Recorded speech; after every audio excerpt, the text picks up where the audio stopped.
the end of week 3. We moved the broiler birds out at the beginning of this week.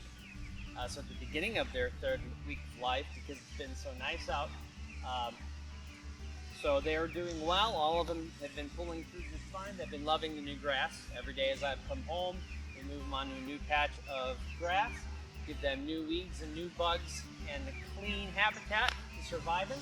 So it's starting to drizzle here. The rain's holding off at the moment, so I figured I would go ahead and come out here and move the tractor so you can see what my daily process has been. And we'll give you a peek at the birds right after that too. How are you doing?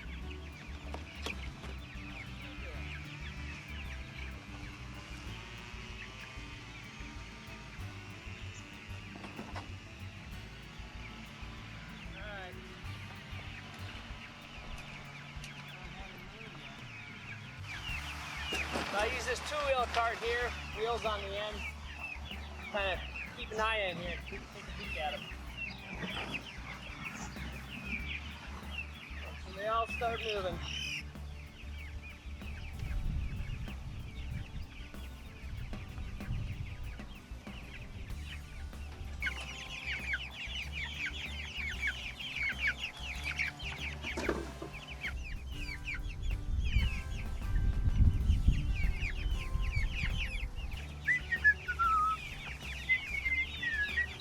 There's some hungry birds. Come on, turn around. Coming here to the food. All right, all the way back here. All the way back here. Now, as you can see, they're all quite satisfied and eating frantically like they've not had a meal.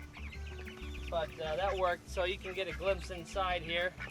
We've got their watering bucket with the chicken nipples on the bottom. And so as far as moving it, it's not, hey William, moving it's not very difficult either. It's definitely light and portable enough that I can do it no problem. My wife could do it, and I'm sure 2 of my kids could do it. I think I'm going to be making a change. I think I'm going to put the wheels on the back side so that when it comes time to move them, the open end with the hardware netting is in my field of view so that I can see what the chickens are doing, because some of them like to straggle behind, and obviously you've always got that risk that they might get their feet stuck underneath the back of the tractor. So that's something that I've learned along the way. You can see that the meat birds definitely have more impact on the grass.